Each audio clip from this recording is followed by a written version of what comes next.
what other people are paying within this market for that vehicle. So go ahead and click on there, Lori. That one, click here. There we go.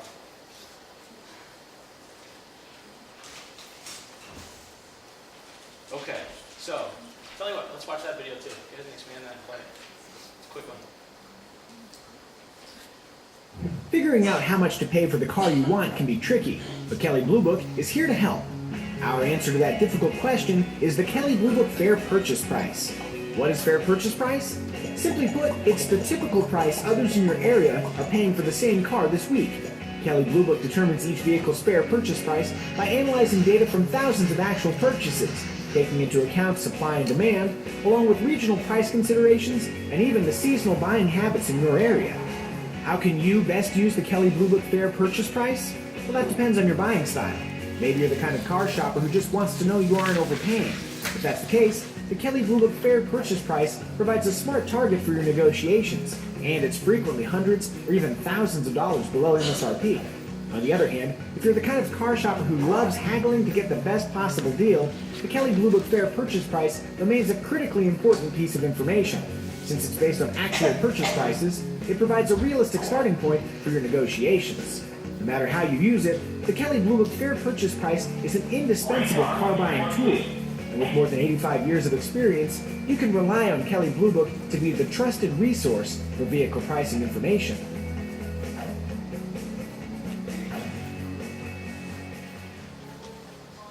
So there's a lot of information that goes into that price as well. And as far as supply and demand, like I was saying, there's some vehicles that are very high demand, especially certain times of the year.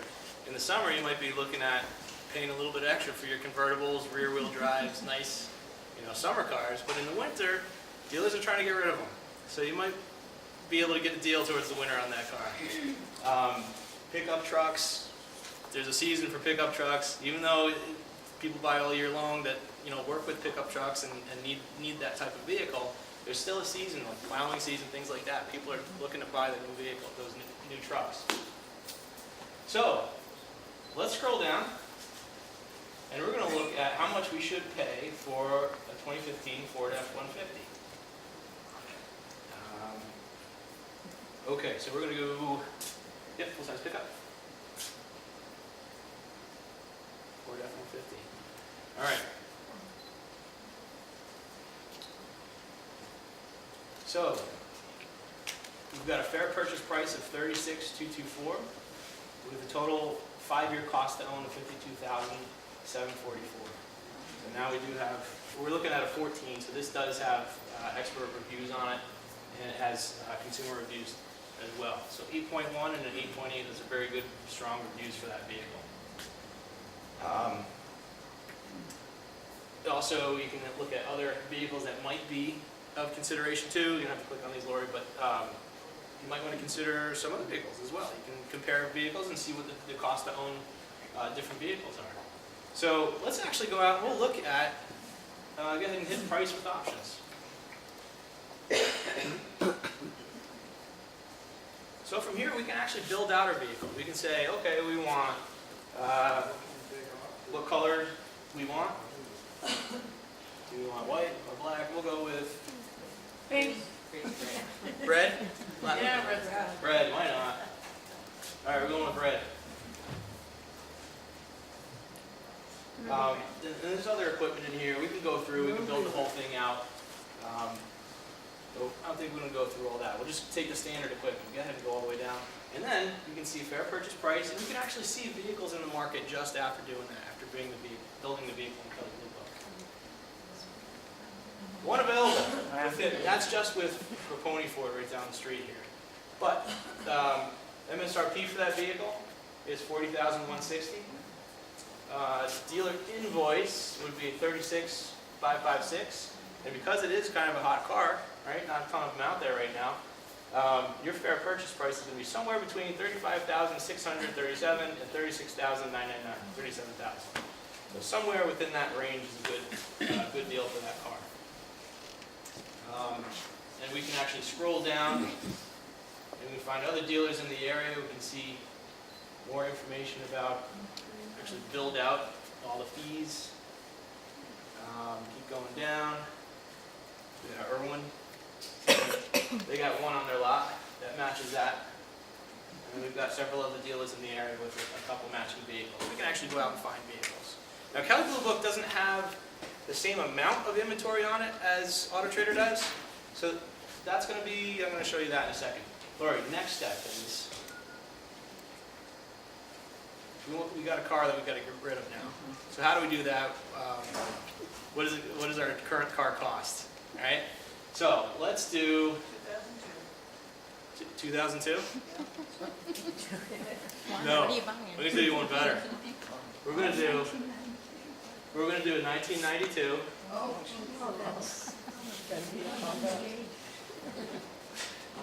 Isuzu. Amigo. About 100,000 miles. No. I just want to see what it would be worth today. It was the XS, yeah. It was the higher model XS. And all the options too. Oh yeah, all the options. 5-speed, yep. 4-cylinder, yep.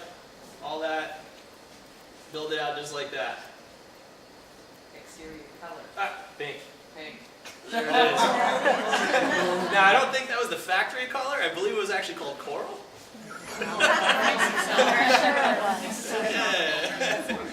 Is it better to trade or sell it?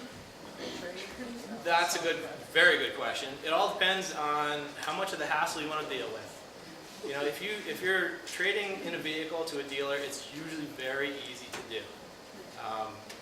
Don't you as think long as- they'll financially better selling stuff? If you sell to someone and you're willing to handle the tire kickers coming by and wanting to test drive the vehicle, come into your house, you know, sometimes it's you just don't want to deal with that kind of stuff. Betty? Yeah, I'd like to input on that. The advantage of what we're doing tonight is for this type of dialogue and the transparency. Because it's out there. Either you reject it or you embrace it. And you have to embrace it. So for example, if you're debating on whether or not you want to consider selling your car outright or not, there's a couple ways you can go about it. Number one, we do buy cars directly without a purchase. That gives you at least a gauge and a temperature.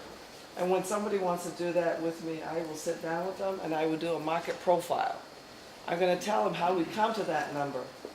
And some of those tools go into vAuto, Kelley Blue Book, AutoTrader, what's being posted out there. So I can take your car, punch in your VIN number, and see how many cars are in the market right now, what they're selling for, how long they've sat on the lot they've sat for, and the prices, you know, they have posted.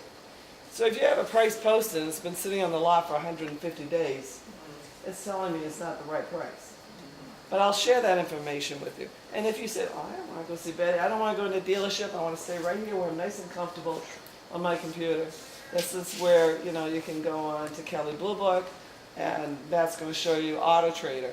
And you're going to fill in a lot of information, and they're going to give you, it could give you a range of what you could expect. So if you know your neighbor next door says, when you sell your car, please let me know. You'll at least have a pulse and you have a temperature of what's going on out there. And it will help you dictate, well, geez, this is what it says I can get, this is what I'd like to sell it for. I mean, that's an option. But, as Matt said, there is hassle that goes along with it. And there's I worry about the safety, and Michelle's going to talk about that next. You know, people going to sell cars privately, meeting in places where it could be a potential problem. So, you know, you have to be concerned about that, and I would. And I have to tell you, you know, I would do. But Michelle will share with you as well, you know, that the safety items you should consider if you were to consider doing it. But those are some options. Decide. I mean, that's a question, that's an old age question. Well, am I going to better if I sell it privately versus if I trade it in? You don't know necessarily until you do your research, go online, check it out, call the dealership, see what kind of number they could expect, and then see whether or not your neighbor's willing to pay. But what I've also seen is when people want to sell something privately, they don't want to sell it because they think it's cheaper. They want to sell it because they think there's more money.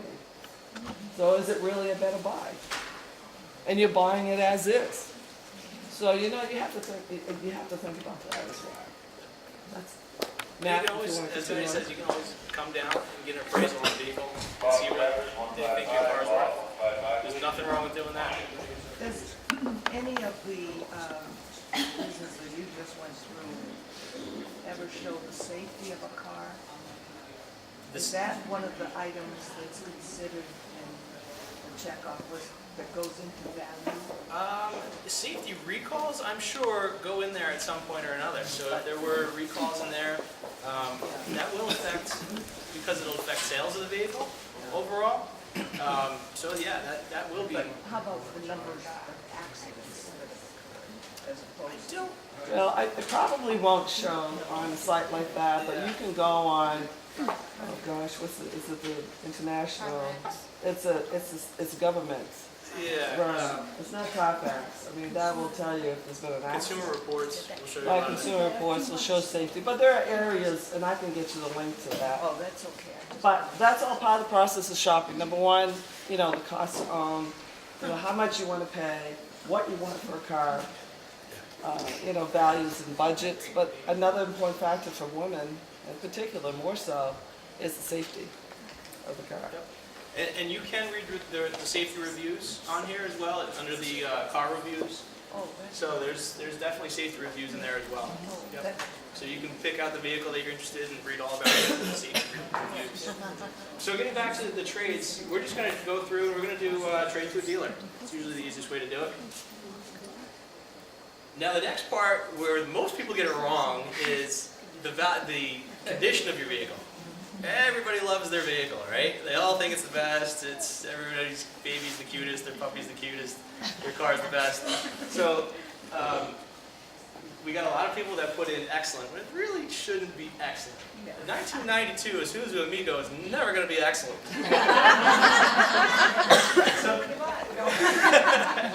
So if you're not sure, there's a quiz that you can take here. And it goes through line by line. Does it have this with the interior? Are there scratches? Are the wheels dinged? Is there a smell in the car? Does it have a clear title? Does it have a salvage title? You go through all of it, and then it will categorize it for you. It's the easiest way to know how to do it. So let's just go through, go down here, or we'll say good. Why not?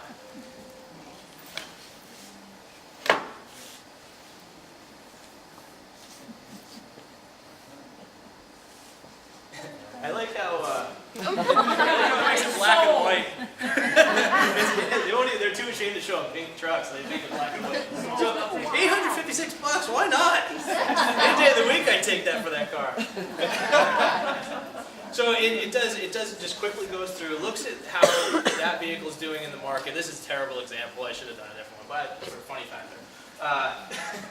It looks at how other vehicles are being sold, the desirability of that vehicle, the amount of them in this market, how many people are looking for them. It takes all that into consideration, and it's going to come up with a number of what that vehicle is worth. So the next step after that, if you ever wanted to, you can always go and get an instant cash offer. So Kelley Blue Book doesn't buy cars, but they partnered with AutoTrader.com, and we have a new program where we'll actually buy your car from you. So that's kind of a cool thing. I'm not going to get into that tonight, but it's a nice program. It's a long form that goes into every detail about the car, but then you would just take it into a participating dealer and sell your vehicle to them. Very easy to do. So, Lori, let's go. So now we know what we've went through and looked at the reviews. We found the vehicle that we like. We know what we should pay. We know what the cost to own is. We know what our trade is worth. Let's actually go find the vehicle. So let's go to the next slide. And click on AutoTrader. So have you all most of you have used AutoTrader.com? Or you guys remember the book? Mostly the book, right? So now it's all online. We stopped publishing the book a while ago. The readership was way down. Everybody's doing everything online now. Mobile devices, laptops, tablets. So let's look for that Ford F-150. Let's go, we can put in the make, model, Ford F-150. We've got our zip code in there.